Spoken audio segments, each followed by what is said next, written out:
Today is the greatest day I've ever known. Can't live for tomorrow. Tomorrow's just too long. I put my eyes out before I give out. I want it on.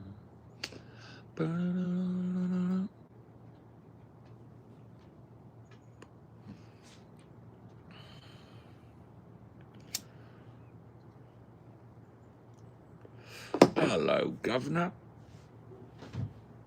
Hello, Governors. Howdy do there, Governor.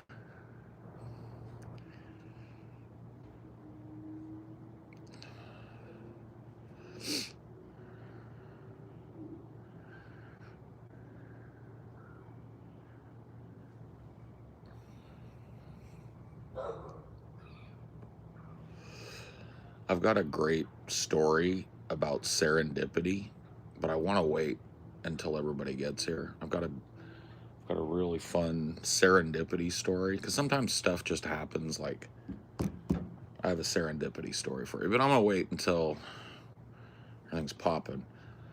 This serendipity involves the hater sub, and so I want to make sure that the hater subs, get a full earful of what I'm gonna say because it's hilarious. Sometimes events just play out like A, B, C. It's like, oh.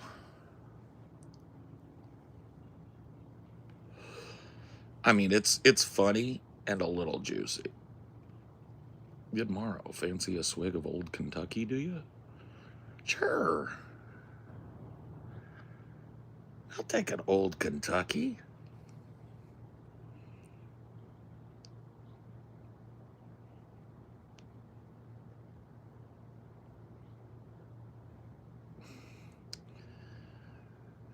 They have the alert bell on for you always.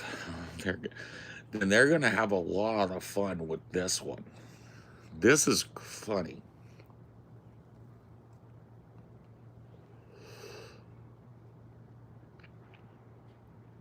This is funny.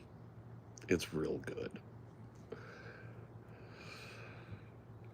More hater sub drama is always a good chuckle. Yeah. This one is just like, dude, I couldn't believe it. I actually couldn't believe it. It was like serendipity.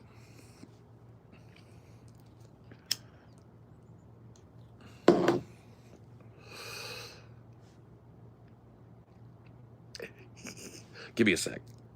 I'll tell you the story when I get back.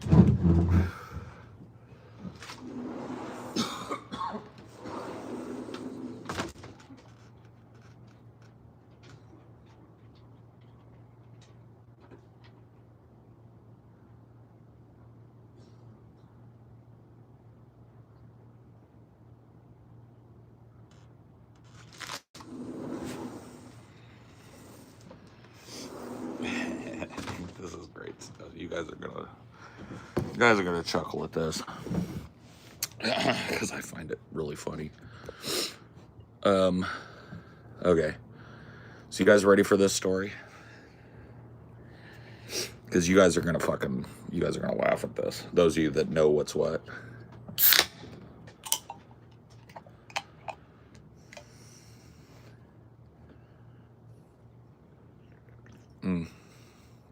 The air is so still. Something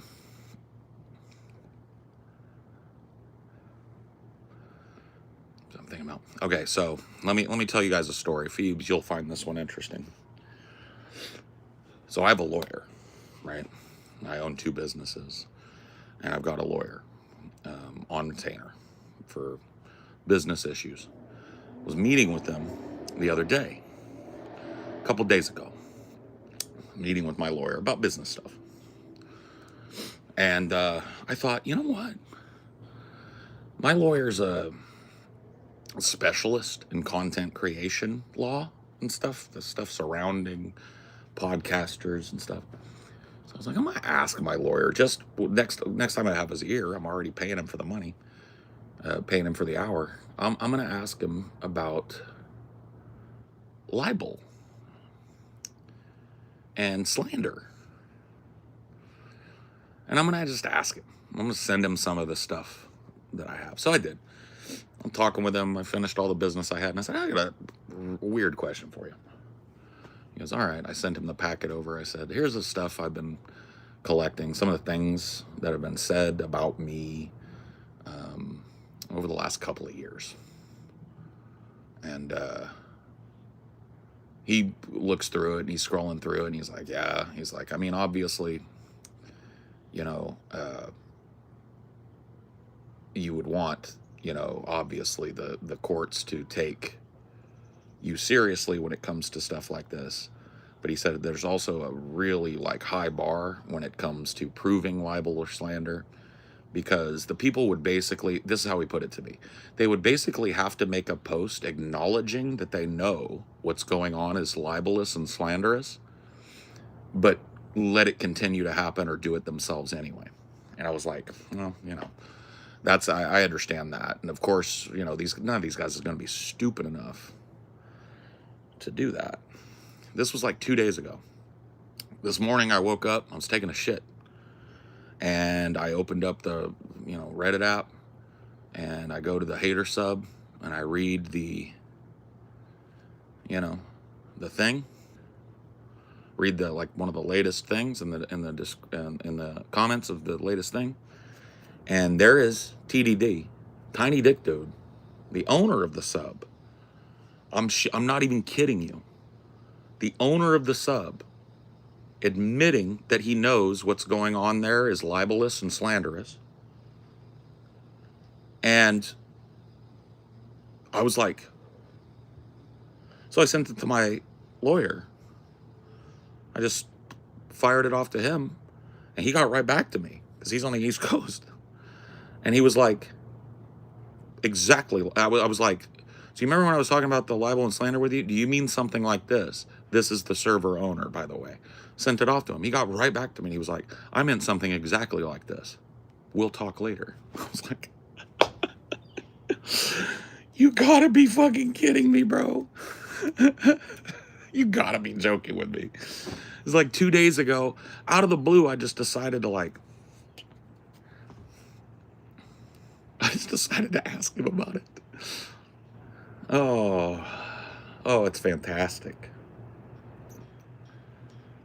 Yeah, as far as I know, it's still up over there. I mean, I nothing ever leaves there. I screen grabbed the whole thing, and I have been for a while. But yeah, his comment admitting that he knows what is going on there is libelous and slanderous is still up. Good old Tiny Dick Dude, man.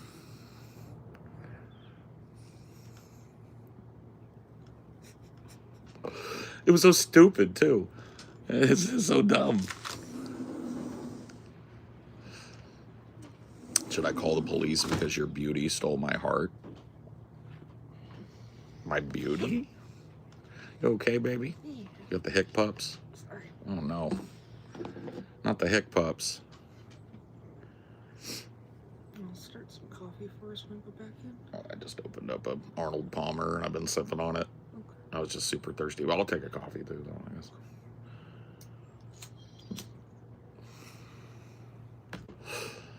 Yep, Phoebes. That's exactly where it is. I sent it to the lawyer, and he was like, "This is exactly what I'm talking about." I bring up the content theft to your lawyer. I did.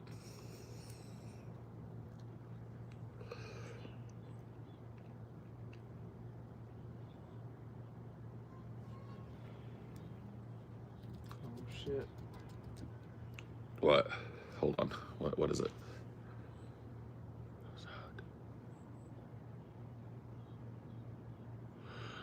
No! You had to register.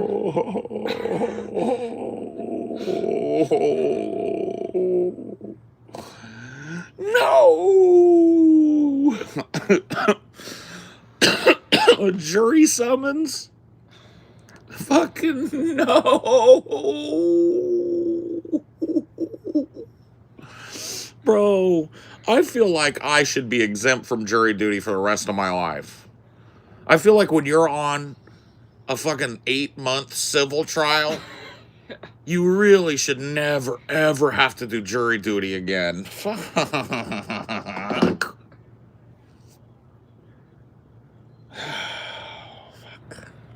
Wait, you were muted while you were doing that whole thing, weren't you? No, I wasn't. Okay. I just went like I could mute, but.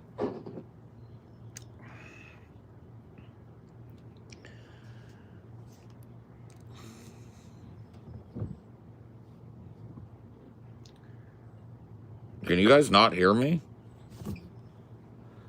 I thought you did hit mute and then you. Can you guys hear me? Or am I muted? I thought I did hit. Oh, you can hear me. Okay. I didn't hit mute.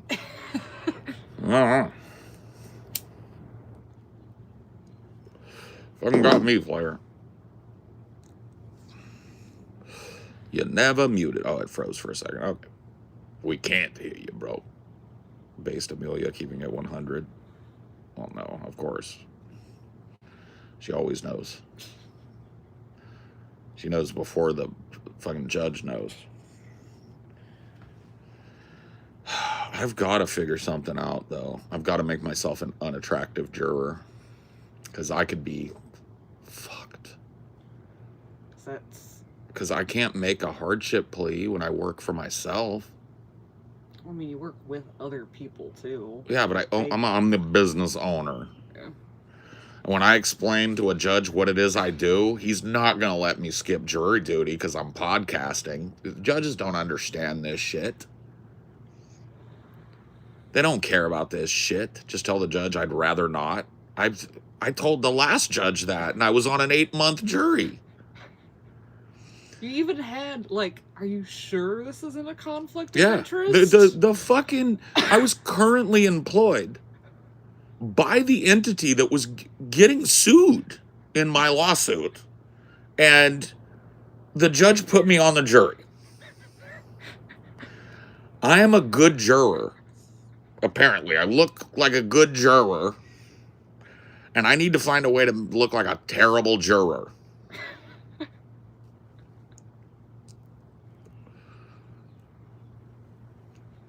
I remember I said almost exactly that to him, Phoebes. I said, I'd rather not do this, Judge. And he was like, everybody else in the room would rather not do this, Mr. Parkey. It's like, fuck. Register. Son of a bitch. It should have been me. You're going to get one too. Eventually. Yeah, maybe. Maybe not, though. I never got one in any. You've never gotten one? Nope. It's always been my partner. Have you registered, though? Yeah. We both voted. It's always been who you're with and never you. Yeah. Man, there's some sexism going on in this shit, bro. They just want men, bro. 12 angry men. They want olds. That's what they want. Yeah, I wasn't old the last time, though. I was like 32 the last time this happened to me. That ain't old. It's older than 20s. Maybe they have a thing against people in their 20s. Yeah.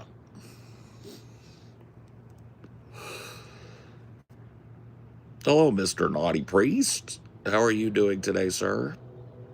You want to hear something wild? School story? I mean, how are you going to tell me a story in the chat?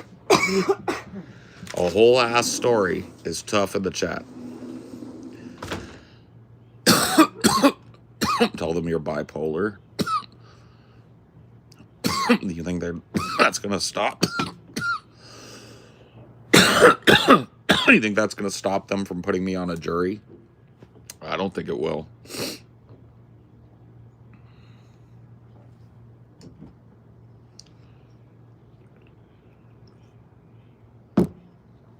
Fucking jury summons.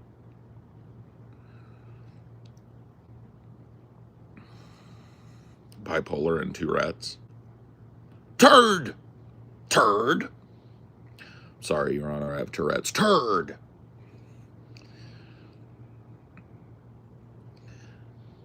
Yeah, no, they plan for crazy too. I'm letting you know. I sat through 3.5 hours of voir dire before I got to mine. I was sitting out in the gallery, and I sat through 3.5 hours of voir dire, and I had nothing else to do. So I sat and I listened, and there were a fuck ton of people that tried the "I'm crazy, you don't want me on this jury" thing that ended up on the fucking jury. People don't understand, man. They know all the tricks. There's no real trick. The only trick to not getting jury duty is to ignore your summons and hope that you don't get a second one.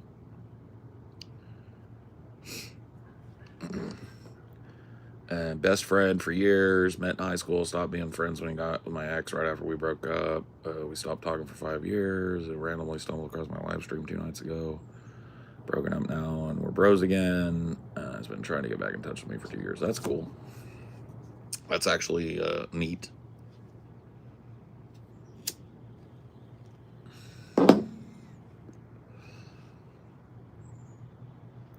Screen grab. What's your talent? I'm a radio DJ. 95.7 The Fox, your home for classic rock. We got 15 uninterrupted minutes of music coming at you live here on your only home for the best of classic rock. 95.7 The Fox.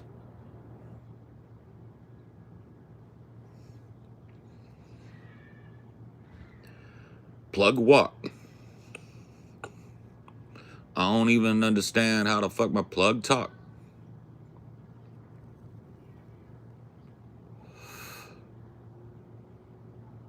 Speaking of radio DJs, that Howard Stern episode taught me something about myself. Oh, yeah? What was that? I got out of jury duty by being pregnant. Yeah, fuck, man. That might be tough. Might be a tough one for me.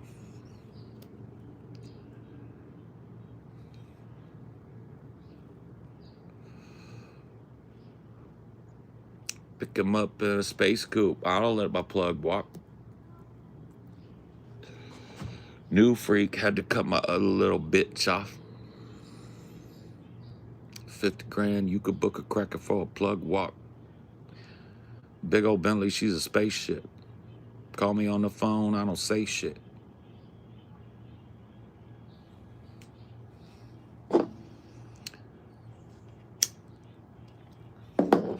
Why can't pregnant people be on a jury? Because pregnant people have complications. And the jury does not want, the court does not want to be interrupted mid-thing by a woman's water breaking or her having, what do they call it, gravidic spasms or whatever the fuck it is, right?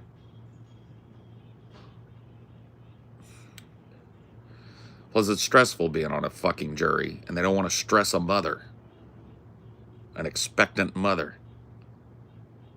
See?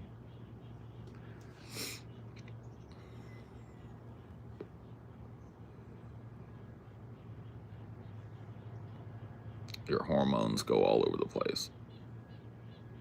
Yeah.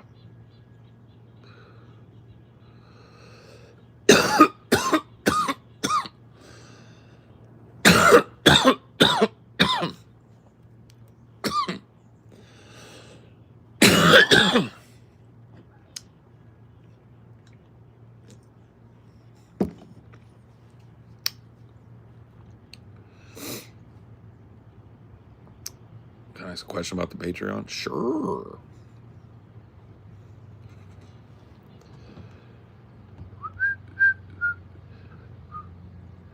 That's all right by me. I too like sitting back and watching the fireworks as two people go at it. Oh my God.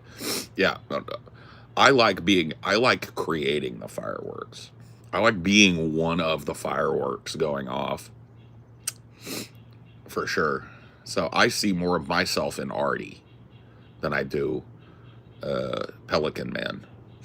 But you know what I mean? I do enjoy watching the fireworks when I can't be involved. But how do they pick citizens for jury duty? It's based on your voter registration here in the United States. So I got, you know, obviously when I moved here to Washington, I went and got my ID, registered to vote here in the state. And that puts your name in the fucking rando thing, and you get selected, and you gotta go.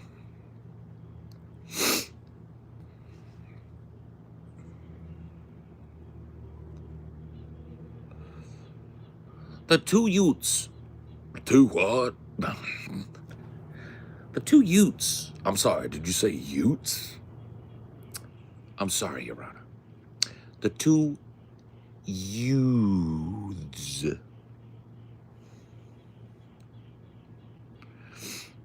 How does being a felon affect your life in the USA when you get out? You're not going to get any kind of jobs outside of certain things.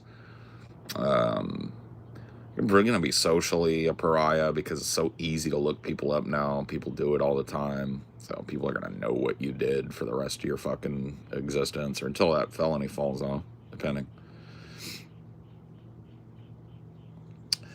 Carpe diem, boys.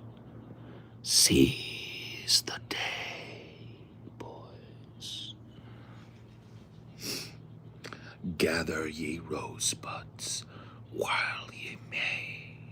Old time she is a flying, and that same bright rose that blooms today, tomorrow will be dying.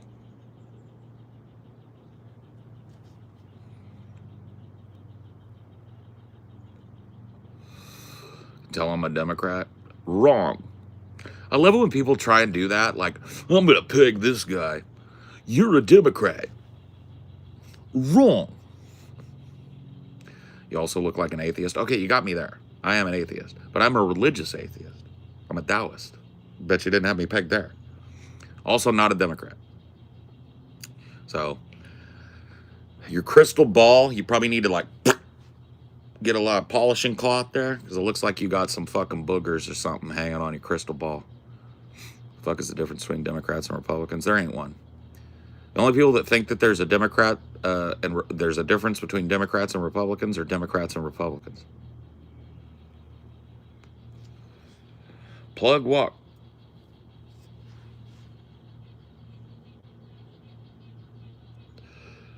One of them is optically nicer to gays. Is there a difference between religion and spirituality? Not for me, but maybe for other people. Can I post the Dome invite link? Oh, yeah. Don has posted over here before. No, yeah, I told you Dome, guys. Because I got Cigarette, I got Don, I got Canty. Anytime you guys want to post a link to the Dome, you may do that. That is not a problem. Yeah, join the Thunderdome, but be warned, it is not a place for the faint of heart. It's not a place for the sensitive. So don't go over there and get fucked on and then whine to me about it, okay? I told you not to go. Don't click that link, whatever you do, because the Thunderdome, you know what it's like? You remember the beginning of Never-Ending Story? When the old man is telling the boy, he's like, Have you ever been Captain Nemo, trapped inside his submarine? Thank you, baby. While the giant squid is attacking you. And he's like, yes. Weren't you afraid you wouldn't get out? No, because it's a story. It's not real. Books aren't real, they're a story. This book is different. This book is real, and this book is not for you. That's how I feel about the Dome, okay? You know, Forex trading. Well, I made my, I don't know what you'd call it, my personal fortune or whatever, trading Forex. So yeah, I know it a little bit. I don't do it anymore, but yeah. I made my, whatever, fortune and Forex and commodities.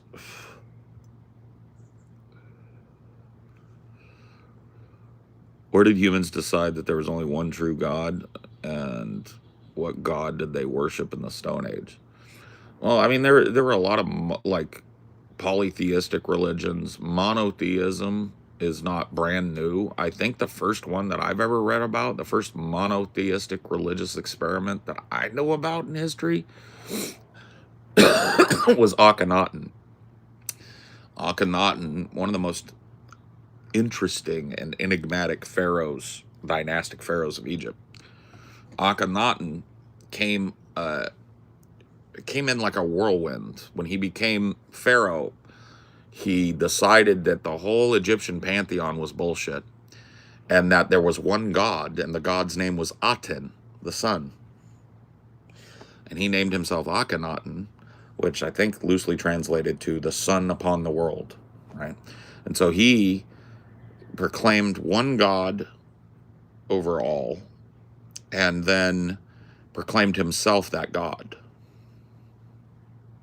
So that to me is now I'm not a fucking historian, but that to me is the first one that I can remember being strictly monotheistic. But that didn't last long in Egypt. Akhenaten's reign was very controversial.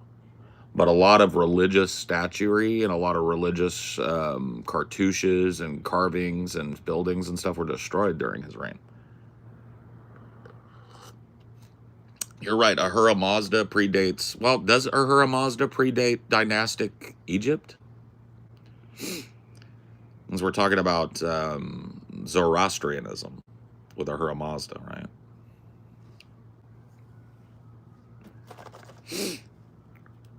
That's what I think, at least. I'm not 100% sure. I do know that Egypt is profoundly older than most people think. So if I had to take a stab at it, I would say that it was at the very least concurrent with Zoroastrianism. But hey, it might be older. I don't know.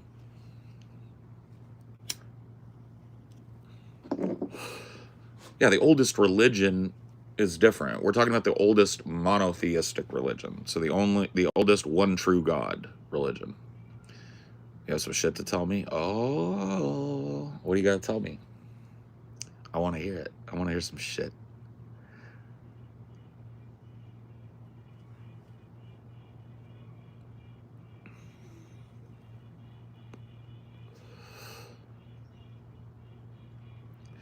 I want to look into that because I want to find out when was the reign of Akhenaten and how does that coincide with the foundation of these other monotheistic religions?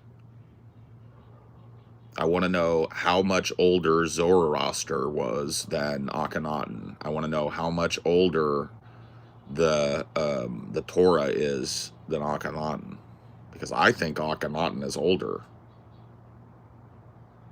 Zoroastrianism is mono, yeah? Ahura Mazda, right?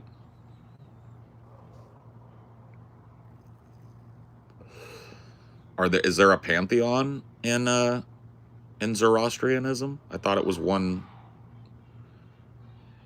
thing, or is it multiple things? Sing the Miss American Pie song. And I'm singing bye, bye, Miss American Pie. Drove my Chevy to the levee, but the levee was dry. And them good old boys are drinking whiskey and rye, singing this'll be the day that I die.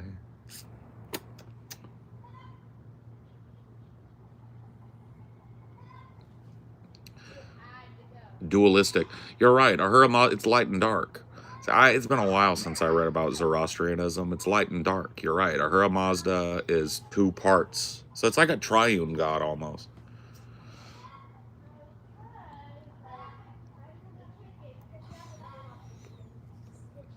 Ahura Mazda and Zarathustra. You're right. Right? Or am I wrong about that? I don't know. Anyway, I'll be honest with you. I don't even think Christianity counts as monotheistic. Like, I don't think it does at all. I think Christianity is polytheistic. There's a triune God. It's God the Father, God the Son, and God the Holy Spirit. So that's 3. You want to argue with this guy, you should join the Dome. Which guy?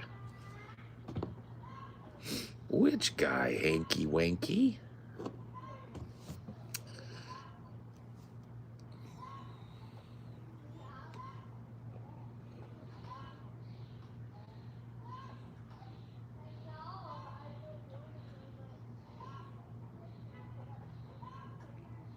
I gotta say you have nice choices. Yeah. Well, I'm not a great singer, but I've been singing since middle school. I was in chamber choir in high school before I racked up, a million packs of cigarettes and, bricks and bricks of weed. Chickens are very proud today. They are. They're very clucky today. All the chickies are waking up. All the chickies.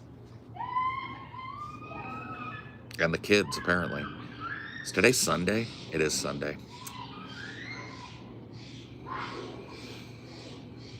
Polygamy is getting married to more than one person.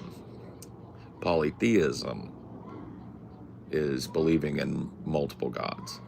Is it Saturday? Yeah, okay. Thank you for that, by the way. That means there's a show today. Onion nuggets. It might be actually kind of fun. I think my parents might show up during the show today. I think they might pull in during the show.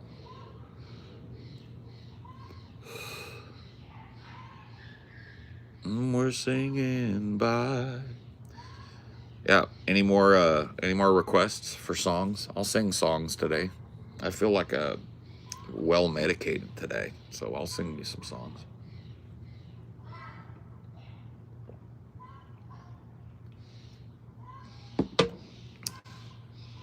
Nope, that is not weed. What? God is inscrutable, subjective, and ambiguous. Yes.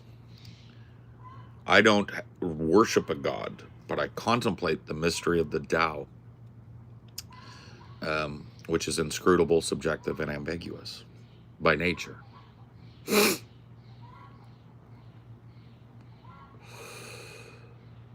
What is this about? I don't know. Bro, you tell me. I don't even think that's up to me anymore.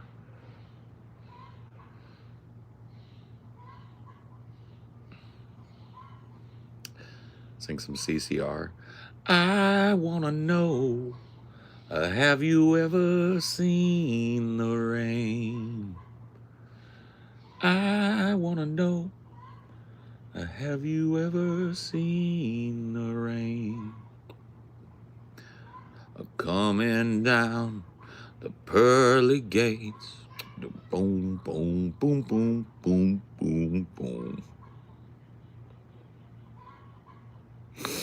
Maybe we should send these trolls to the dome before we hide them. Bro, some of these motherfuckers wouldn't hang for 1 second in the dome, Hank. These motherfuckers, that's why I don't post the dome link over here. Because I feel like everybody that I feel is good at the dome, probably already over at the dome. I mean, I tell you what, I will tell Phoebe that she would fucking be good in the dome. But I don't know if she ever goes on Discord much. But Phoebe would have a fucking hootenanny of a time at the dome. That's her kind of environment over there at the dome. And judging from her chats, she's not sensitive about the things that they would go after her about on the dome. Why don't you have a seat right over there, Chris Hansen?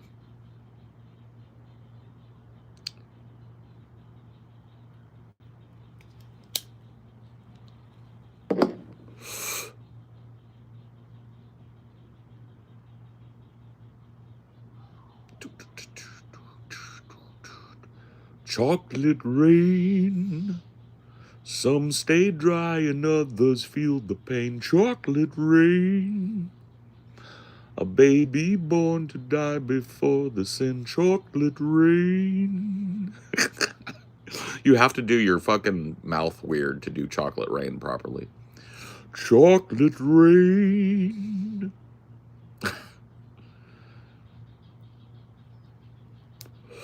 True, Hank Hill, true. If you want to argue with me and a bunch of other assholes, the dome is the place to do it. Purple rain, purple rain. Purple rain, purple rain. Purple rain, purple rain. Boom, boom, boom, boom, boom. I only wanted to see my dog dying in the purple rain.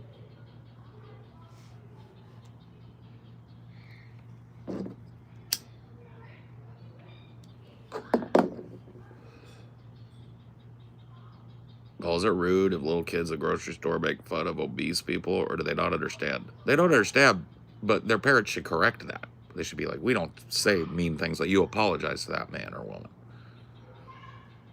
Poor Petunia. Rest in peace, Petunia. We got to figure out a night, Hank, to do a memorial service for Petunia. My beloved lizard that I neglected. I only wanted to see you crying in the purple rain. I never wanted to think in the morning.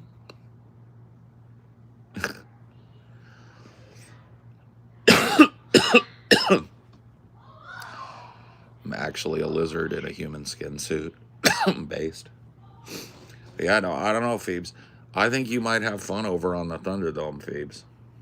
I think you might. I think you very well might.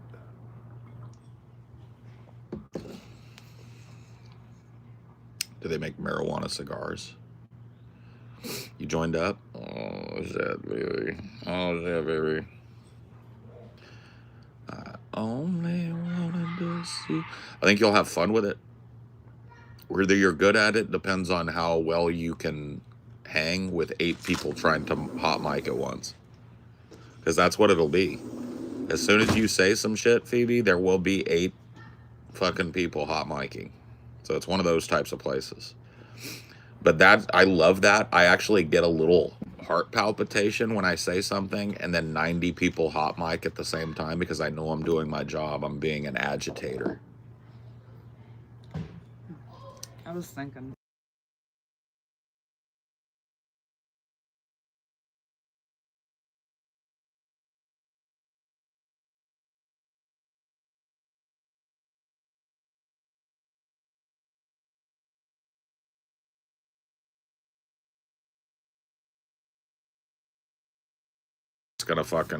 I'm just gonna tell them, like, I work a lot and infrequently because I'm a business owner and it would be a hardship upon me, blah, blah, blah. And if they buy it, they buy it. And if they don't, hopefully it's just a fucking sit for a couple of days, easy, like fucking pickpocketing or, you know, shoplifting or, you know, whatever, vandalism, some shit that is only going to take 3 or 4 days max to present the evidence. And or you could be lucky and it could be one of those crimes that you could say you're super biased against.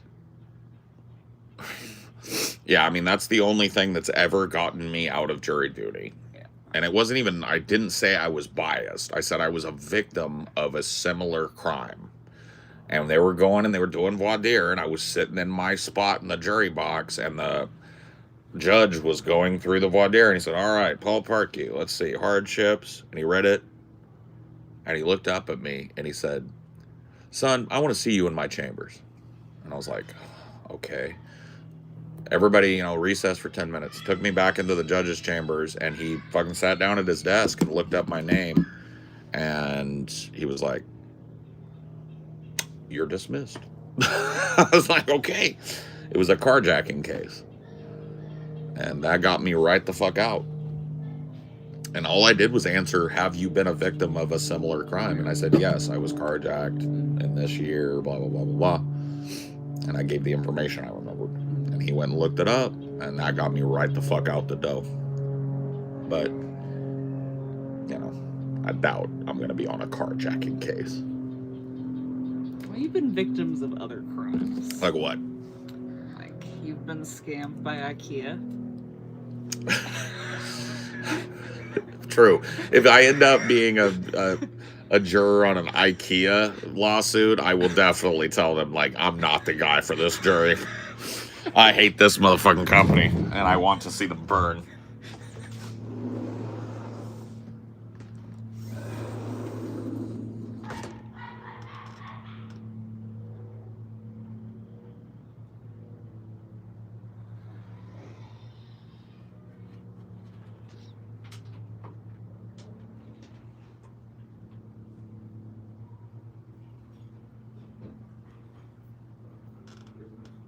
Here's another good one. What if it's a civil case involving a car accident and one of the parties is a Cybertruck? Oh. I could definitely claim bias there. Yeah. I could be like, every time I see a Cybertruck, I'm filled with blind rage. And I cannot be objective. Yeah. As a juror, I feel like the person that owns the Cybertruck is guilty. Yeah. Already. Simply because they purchased that Cybertruck, and I feel like that implies guilt. No, I don't know, man. There's a part of me that is fascinated by the process, and there's a part of me that I think it would be cool to get put on a 2-day, 3-day jury and get to actually deliberate. Because that's the one thing I missed in my trial. Is that I never got to take my notes in and do the jury deliberation thing, and I think that would be interesting to do. But I'm not too worried about it. Most people that get jury summons don't end up on a jury. Yeah. That's just the way it works out. What's your most offensive shirt that you could wear without getting in trouble that would put, like, the Nancy Pelosi's zombified head. You think that would be, like, right on the edge of not being kicked out, but, like... Either that or the, I dipped my wick at the meetup. I could wear the I dipped my wick at the meetup shirt with the big dick candle. Like, can they enforce dress code on jury selection? No. No, they cannot enforce dress code.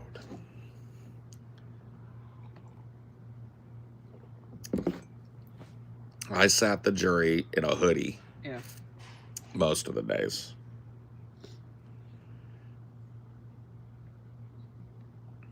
Purple rain, purple rain. I think Nancy Pelosi would be a good one. So I think that's the only one that's like politically offensive that I have. Yeah.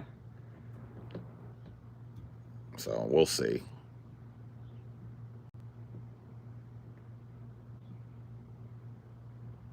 I'd nullify for sandwich throwing guy too. Oh yeah, the dude that spiked that sandwich on the pigs. Yeah, me too. And ran away from him. Yeah. I'd nullify for his ass. I'd nullify for Luigi. You know what I mean? I would be like, you put me on an activist style jury. Oh my God, I'm gonna be the nightmare of whoever the fucking party that earns my ire is. Well, here's the thing. You know, I watch a lot of LawTube. Yeah, you do. A lot of lawyers are saying that they like start looking up people on social media during jury selection. If you wore something that had your face on it and the name of the show and they looked it up, that might be enough. Yeah, that is true. That is very true. I don't know though. I don't know how closely they look. I don't know how deep the dive goes. I really think they just care that you're a citizen that doesn't have a felony record. I think that's the thing that they care most about. And they don't want to hear your whiny bullshit. They're going to put you on the fucking jury if they decide they're going to put you on the jury. I'll know what the case is about when they start doing voir dire. I'll be able to puzzle that out because they don't ask questions about the case, but they ask questions that are in the wheelhouse of the case. Yeah. So I knew we were dealing with a racial case during voir dire. So that'll let me know. Because if it's like a racism, discrimination case or something, dude, I'm fucked. Because that is going to be months of testimony. But if it's a simple assault and battery or a theft or a drunken disorderly or something like that, probably 2-3 days worth of shit.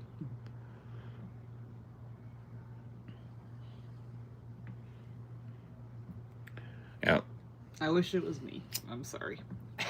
I mean, it would also be kind of bad, but at least my editing doesn't need to be on a timetable. It kind of does. Well, I mean, like, it doesn't have to be a certain time of day, like the show Right. has to be. But still, like, you know, we have timetable. We have a business. Yeah. Oh, we'll see.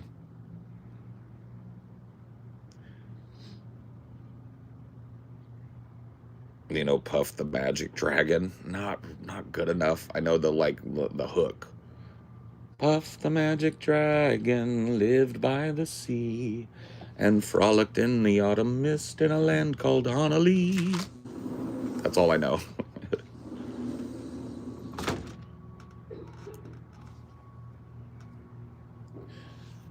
Money Fleetwood. Thunder only happens when it's raining. Players only love you when they're playing. And these are women, they will come and they will go. Oh, when the rain washes you clean, you'll know.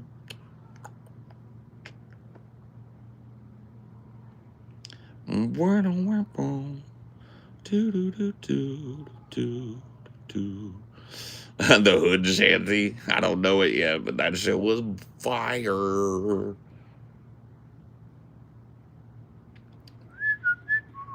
Coconut Mall. Nope. Sorry, don't know that shit.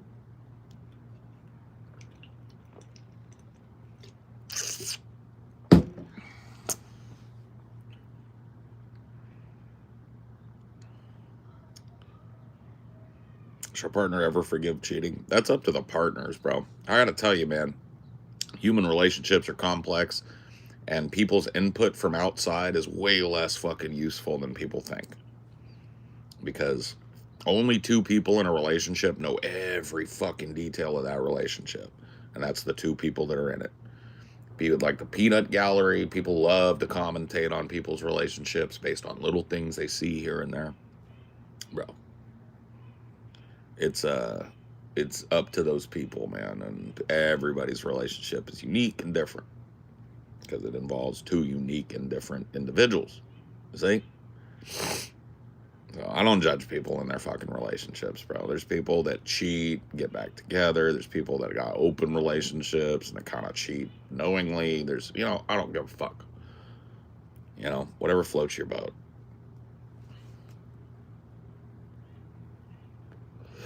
I know that like multi-partner open shit, it don't work for me. It ain't my thing. I need like monogamy, commitment, that sort of thing. Otherwise, I'm just fucking out of my mind, basically. Do I like brownies? Sure. Who doesn't like brownies? Who's gonna be hungry and somebody goes, dude, you want a big old brownie and some milk? And go like, nah, player.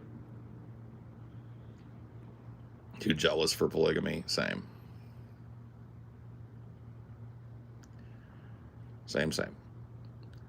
I don't know about jealous. I guess jealousy probably plays a big role. But it's more, to me, it's just more like worry. It's like, I don't want to get too deep into it, but the relationship that I was in where we kind of experimented with openness, I was worried about my partner's heart and feelings getting hurt by somebody I had no knowledge of or no, you know what I mean? And I don't know if that's jealousy.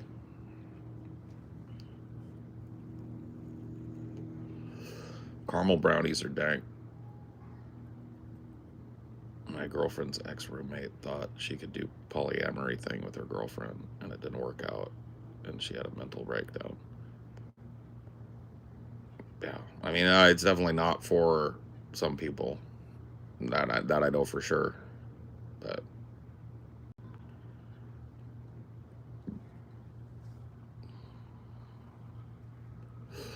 one of your boys slept with a married chick with a kid, would you feel like you'd tell the married dude, is the married dude also my boy? That's a big thing. If I don't know the married dude, it ain't my fucking business to tell the married dude what's going on. I might tell my boy, like, bro, that's not right. You need to fucking. But as far as that, no, dude, I ain't snitching on a boy. That ain't none of my business over there, bro. That relationship ain't none of my business. Now, if it's one of my boys, fucking one of my boys' wives, you bet your ass I'm telling. You don't keep that shit. I don't care how long you've been boys with this one that's fucking that one's wife. Nah, dude. I don't let that shit go on. But yeah, a friend of mine is just fucking some dude who I don't know's wife. I'm not gonna. That ain't my business to tell that dude that.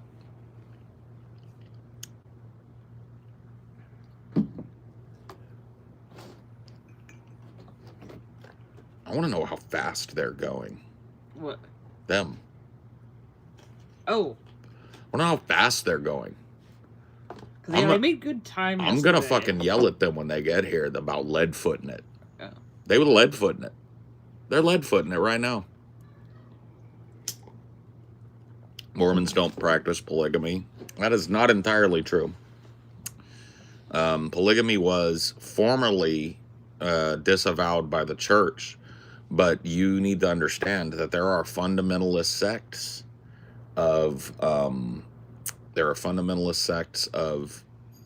Mormonism, just like any other religion, and there are Mormons that live rural, most of them in Utah, who openly practice polygamy and have contradiction with the church and are not allowed to go to the main church, but they run their own churches. Well, and there's a whole show called Secret Lives of Mormon Wives. Yeah. I've heard of that. I've heard that.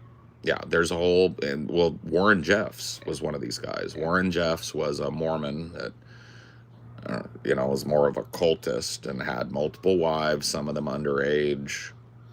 And all of this is kind of semi-sanctioned in the religion, because when Mormonism decided that Joseph Smith and Brigham Young were wrong about what do they call that? Polygamy. They didn't excise it from their book. They didn't do like a Council of Nicaea rewriting of the holy text. They left it in there. They just optically removed it. They don't do polyamorous weddings in the church. It's frowned upon. Mm. If you do it, you might be excommunicated. But they never took it out of the scripture, nor did they ever stop talking about the benefit of it. Yeah. And so it's kind of implicitly allowed within the Mormon church. And there's nothing stopping people from effectively having multiple wives, even if they're not legally married to more than one. Right. There is a lot of people that are still in the main body of the Mormon church where it's known amongst the congregation that this person is married to multiple women. But they're only legally married to one. Right, but they're legally married to one, and they let that go under the rug. Mm-hmm. I'll be right back. Wow. Man, them kids. Them kids is having fun.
But yeah, like I worked with a guy that was practicing polygamy essentially, where he had like common law polygamy. Well, he even went as far as to divorcing his first wife and then marrying his second wife while still staying with his first wife. It's interesting. Once again, whatever people's fucking arrangement is, like of course, you look at the LDS Church. The real concern for me is trafficking and children being involved in it, right? That and women's agency not being, Mm. women are kind of just funneled into these weird marriages. Yeah, well, like the fact that polygamy is illegal leaves a lot of these second and third wives or whatever fucked because they don't have they're not next of kin. They don't have common law, property law, or whatever. Yeah. There's literally like 30K different denominations and sects of Christianity in the world right now. Yeah, I don't know. And the same is true in a smaller scale. Well, I mean, Mormonism is one of these sects, right? And there are subsects of Mormonism, just like there are subsects of Baptism. Mm-hmm. There are subsects of Pentecostal, Seventh-day Adventists, all this stuff, right? And Mormonism, even underneath it, has, traditional kind of church Mormonism, and it's got fundamentalist Mormonism, where it's like they believe that like Brigham Young was the main apostle of the church, and that everything he said and his interpretation of the Mormon Bible is the correct one. And then there are these kind of really like kind of more Amish fundamentalists where they move off the grid, they live on a compound, they've got 50 wives, half of them are teenagers, and they're I think it was mostly banned because of the Mormons, but I think also it doesn't work legally when divorce is as accessible as it is now. Well, it doesn't fit into the American legal system because Yeah. polygamy is illegal. And Yeah. that is why they got rid of it, because Yeah. it put Utah and the Yeah. overall government of Utah in direct contradiction of federal law. There was a whole war. Yeah. And so that's why they got rid of it. Mm-hmm. But I just mean like logistically, once divorce was made much more easy, it just wouldn't work. Like, how do you divide property when someone has multiple wives? Percentage based. Yeah. You got 8 wives, they get an eighth of your shit. That's the way it works. Yeah.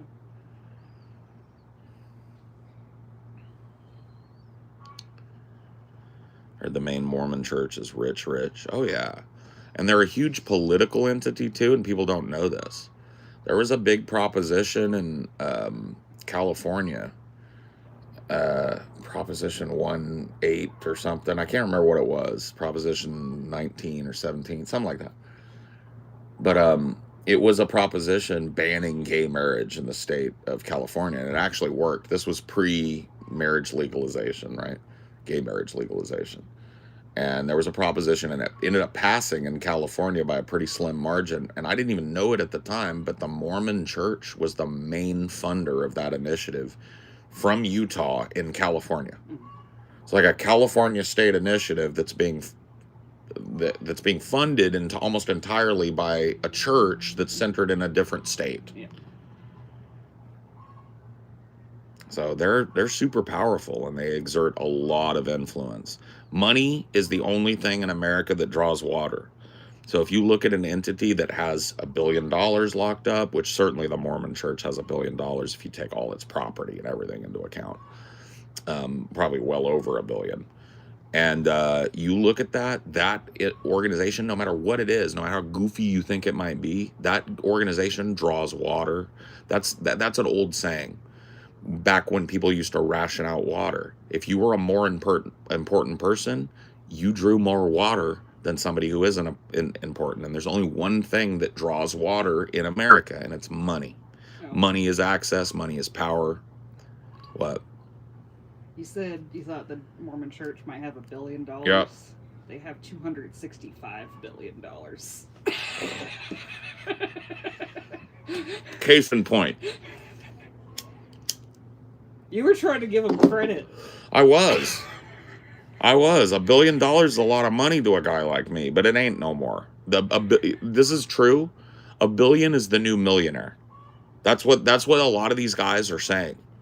They're like, being a millionaire is not even enough. And until you're like 100 millionaire on your way to $1 billion, you're not even a millionaire anymore. Like $1 million in the bank, $2 million, a little cookie cutter fucking McMansion somewhere next to a golf course. I mean, whatever. But that's not even a flex anymore. You know?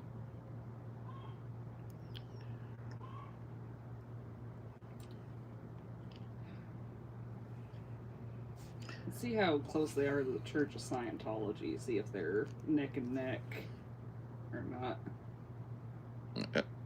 Oh, Scientology is. I think Scientology's got less in assets, but maybe I'm wrong. Scientology does buy up a lot of premium real estate, so they might have, if they're taking that into account, they might have a lot.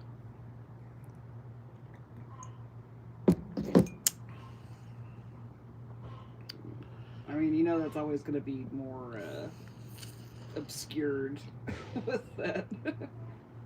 Oh yeah, they don't want people to know, but I'm sure that there's estimates for property value and income and all that based on their numbers, but I doubt it's as big as the Mormon Church. Do you think prosperity preaching, or what do you think? So we call it prosperity gospel here in the United States, and it should be illegal. Like what they do is they prey on people that are at the worst points in their lives or are too old to know any better. Their favorite thing is grandma who's got a cookie jar with $150 that she saved up in it for a rainy day. They want that $150. And it's easier to get that out of a mama, especially when you're, presenting yourself as a man of God. You know what I mean? And these people don't understand that. A lot of people don't get that a man of God doesn't mean you're not getting grifted out of your ass. Well, David Taylor, I showed you the other day. Yeah. Pastor David Taylor, aka the Apostle David Taylor. I've been following him for a long time. He's got a deposition that's really fucking interesting and long.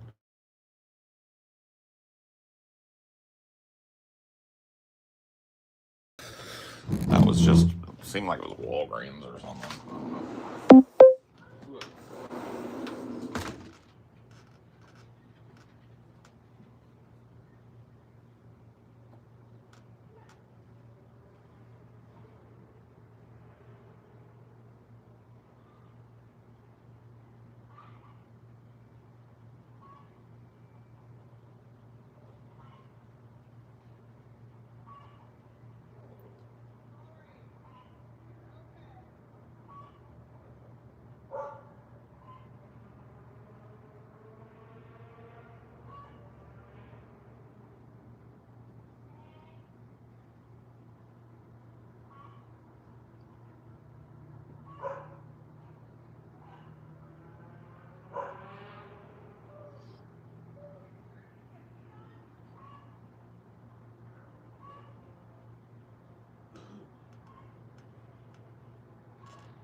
They're estimating the Church of Scientology only had around like $2 billion. Yeah, that makes sense.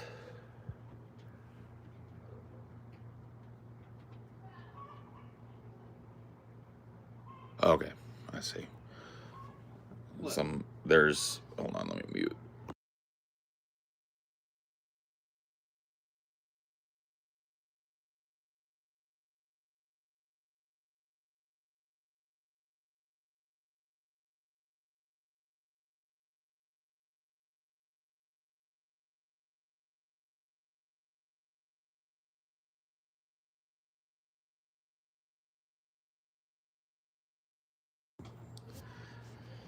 How big will drones be in the next big war? The next big war will be fought almost entirely remotely by drones. America is very gun shy about doing troops on the ground anywhere, as well they should be, because that's what turns the populace against a war more than anything, is flag draped coffins coming back on big planes. So the less flag draped coffins that come back from a war, the better. And drone technology and remote technology has gotten so good, and satellite coverage and all of that has gotten so good that it's functionally pointless for America to fight a protracted kind of war like we did in Iraq and Afghanistan in the early 2000s.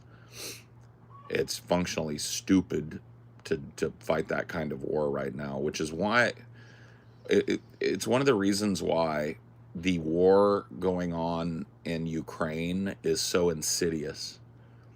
Because on the side of the Ukrainians being supported by European nations, but mostly the United States, we're not giving them the best of what we've got. If we gave them the best of what we've got, this war would have been over a long time ago. We're giving them just enough for them to fight back. We're giving them all kinds of stuff to arm actual troops, so we're funding trench warfare in the UK, and it is, or not the UK, in Ukraine, and it has slaughtered the population of that country. The numbers are staggering. It's like 1 million people dead. If you take into account Russia and Ukraine, it's probably way more than that at this point. If you look at secondary causes and all of that. And so America really had no interest in keeping that country from fighting this old, bloody World War I style trench warfare shit. But they know that American citizens won't put up with that if it's their sons and daughters being sent to fight it. American citizens are America-centric. But it is one of the insidious things that you never hear these pro-Ukraine people talk about. They sent old warehoused military equipment on the Lend-Lease program. They sent stuff that was meant for a protracted ground invasion. They didn't give them air superiority. They didn't give them drone superiority. Russia has that. They didn't give them the type of military technology that they would have needed to preserve life, not only amongst the civilian population in Ukraine, but amongst the soldiery of Ukraine. They didn't give them the things that the American military would use in order to fight a protracted war like that. We gave them stuff that was meant to fight a World War I style overland battle, and it's decimated that country. Absolutely decimated it.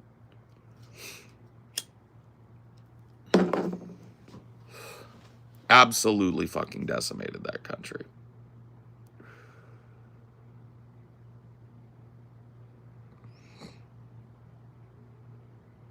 Well, yeah.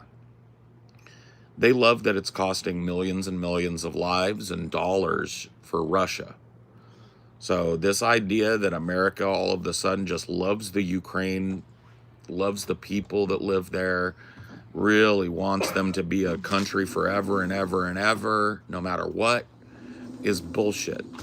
Ukraine is a useful pawn against the Russian Empire, right? And watching Putin grind his military down to dust and spend billions and billions of dollars and millions of lives trying to take a sliver of Ukraine, man, we love that. Protracted trench warfare is what we want Russia to do that. The problem is that the pawns on the other side of that are Ukrainian people.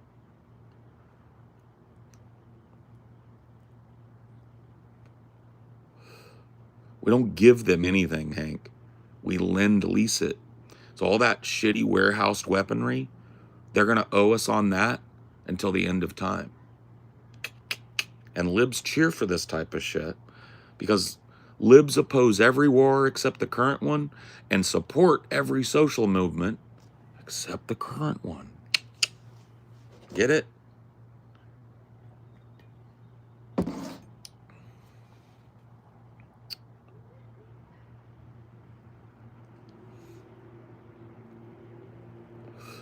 I said this shit years ago, Hank. I was like, we will own the asshole of Ukraine for the next 100 years over this Lend-Lease.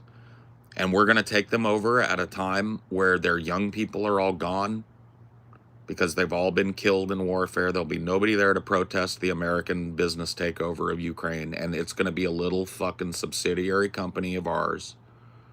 Literally, we're going to treat it like a little fucking subsidiary company. And the people there will never own anything again.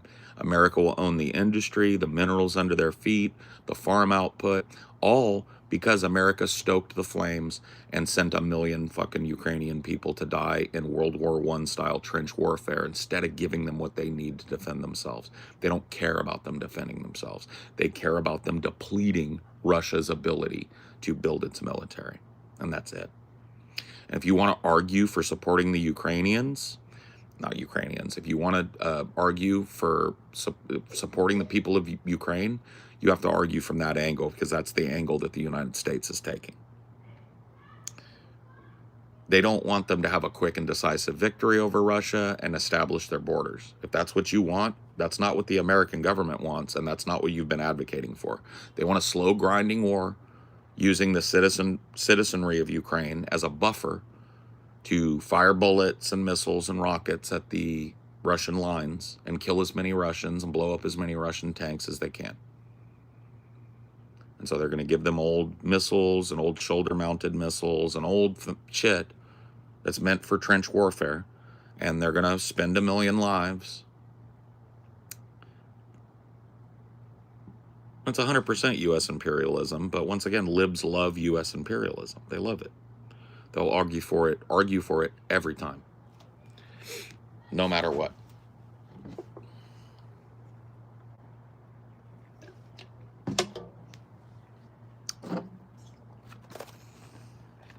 Oh, hold up.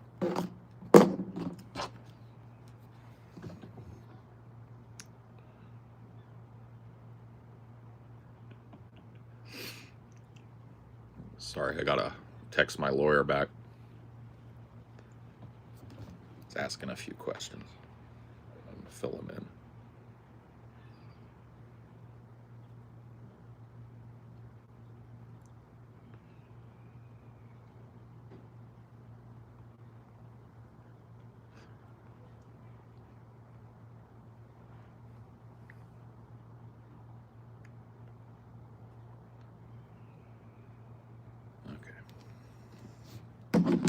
Keep my eye on that.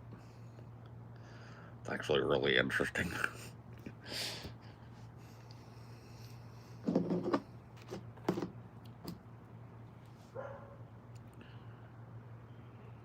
When's the best bag brand? I don't even fucking know, bro. If it was a strategy in a video game, I'd probably commend it, but all the human lives involved kind of make it more gross than clever. War is always gross, Johnny. There's always body parts being blown all over a city in war. That's just what war is. So war is always bloody. It doesn't matter how fucking humane you try and make it. But I get what you're saying. What happens when you don't have money for a good lawyer? Do you get appointed some trashy one? Not a trashy one, just an overworked public defender is what you get.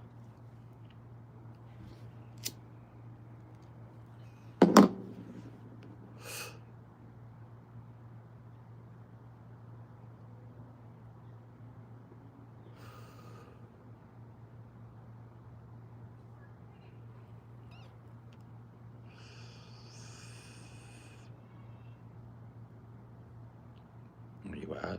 I'm in the Pacific Northwest. I live way out in the forest. Way off the map. No, I'm just in a very rural area and very dense forest. I live directly under the canopy of a 200-foot redwood forest. So it is very peaceful. When we do it, it's nice and clean. Ain't you ever heard of a predator drone? True. Oh, Phoebes. I'm going to relay you a question that was just asked to me. He asked, by any chance, do they delete these things after they've posted them? Because that has also been argued to show libelous / slanderous intent in these cases. And I was like, funny that you should ask. He was like, that's actually like, he told me deleting / accounts / posts have been used successfully in cases to argue libel and slander. And I was like, oh yeah, they're constantly sweeping for themselves. They're constantly deleting shit. And he was like, all right, thank you. Oh my fucking God, bro. Oh shit. The worm, it does turn. My lawyer's a shark too.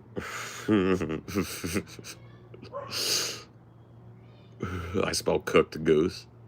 I smell another pogrom over there, bro. Because some of the shit I have, they don't even know I have some of the shit I have. I sent my whole fucking docket over to the lawyer, and he's been flipping through it. I can tell he's, like, interested in this. because typically it takes him like a day or two to get back to me, and I texted him this morning about it, and he's already getting back to me. All they got to do is stop lying. Well, yeah, but they're not going to do that. They're not going to do that. Yeah, I mean, if there was no lies inherent in that packet, slanderous, libelous lies, by the way, then my lawyer would have just said, "Nah, bro, nothing you can do."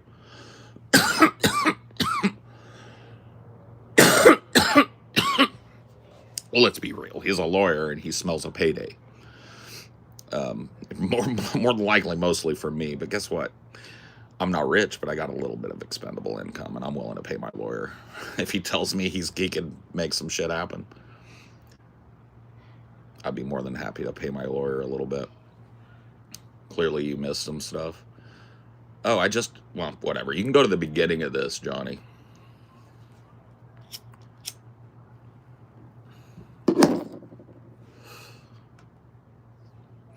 Well, this is like when I was talking to him on the phone, he was telling me like these cases are ascendant. It's like these internet cases where people are, he said that he has followed a case, not the Ethan Klein one. He was following the Ethan Klein case too. But he cited a couple of different cases to me of people suing each other on YouTube and the argument successfully being used that deletion shows knowledge of, and then you have to show how the internet never forgets. You have to show how many channels mirrored the slander, et cetera, et cetera, et cetera. And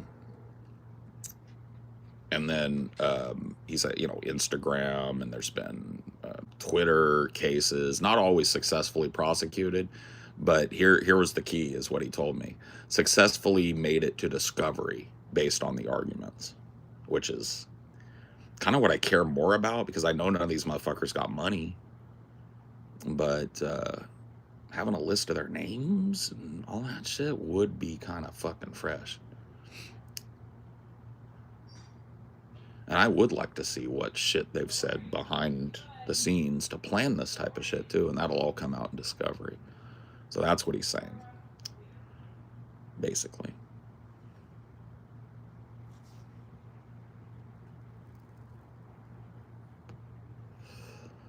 I don't know about accountable, bro, but I will tell you that my great white is interested. He's looking into things for me.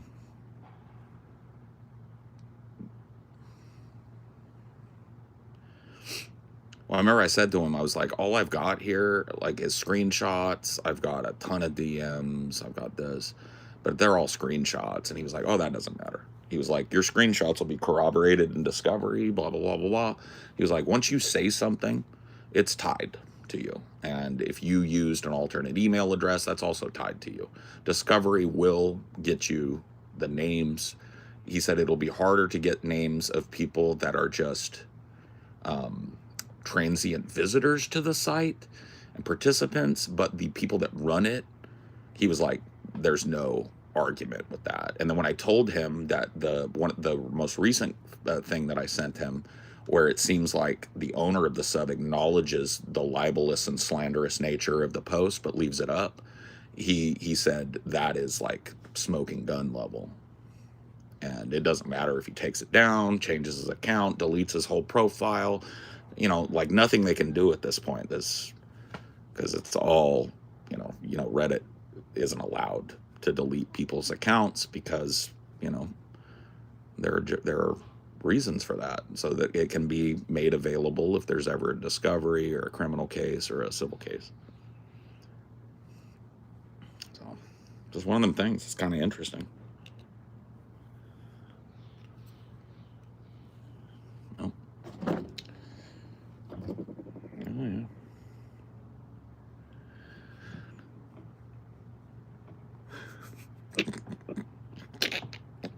Shit.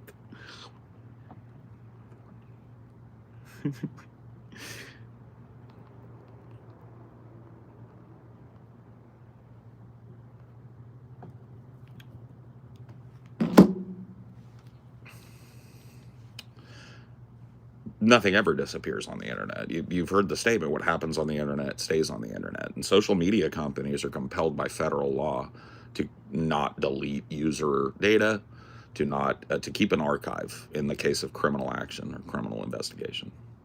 And so there's nothing you can do. All this stupid ass fucking account switching they do. Oh, they post up some slanderous shit, delete it. They leave a fucking thing up for days and take it. All that shit coming out. Like Discovery will give everything that's happened on these accounts that are being named. Every piece of slander that's been posted will come to the top. All DMs are part of Discovery packages. All this shit. It's gonna be wild.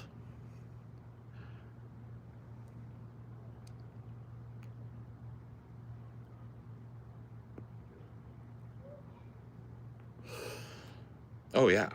Oh, I mean, deleting evidence is illegal anyway, and them deleting their accounts or going through and like scrubbing all their shit, that there's nothing to that. You can go through and manually delete everything so that the public can't see it, but that fucking archive lives forever. And the connective tissue between all these alt accounts is all too lurid because it shows intent to hide identity and in order to obfuscate slander, right? And that's basically what I've been told so far this morning, is that there have been successful arguments made in court which led to discovery that, knowing that you're running a slanderous community somewhere or running a slanderous account, and if you can be proved to know that you are running a slanderous account or slanderous community and you do nothing about the slander, then that has been used successfully in court, apparently dozens of times, to justify discovery from social media company.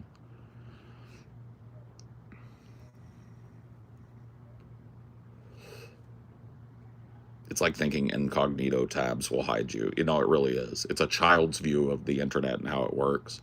Like all their little weird ops that they run. Like one of the dudes that was in my DMs over there, I'll just tell you guys, he would like hit me up, and he's one of the dudes. He told me who he really was over there because he was on one account forever. But once I started talking about that sub over there, he started like he would hit me up, and then he's like, "Well, time to burn this account," and I was like, "Why?" Well, because I stay limber, bro. I don't leave the evidence. And I was like, bro, you realize every account, you're not just, the only evidence that you're hiding is from the public, bro. Yeah, well, whatever, peace. And then his account goes down, and then he'll hit me up on another fucking Reddit account. It's just like this dude thinks he's being a spy, bro. This dude turns on his NordVPN and gets on his Reddit account, and he thinks he's being a fucking super spy, bro. And these motherfuckers are just, their assholes are wide open to me now. The only question is, really, from what it's looking like, do I want to spend the money? And depending on how much, I'm going to get a quote.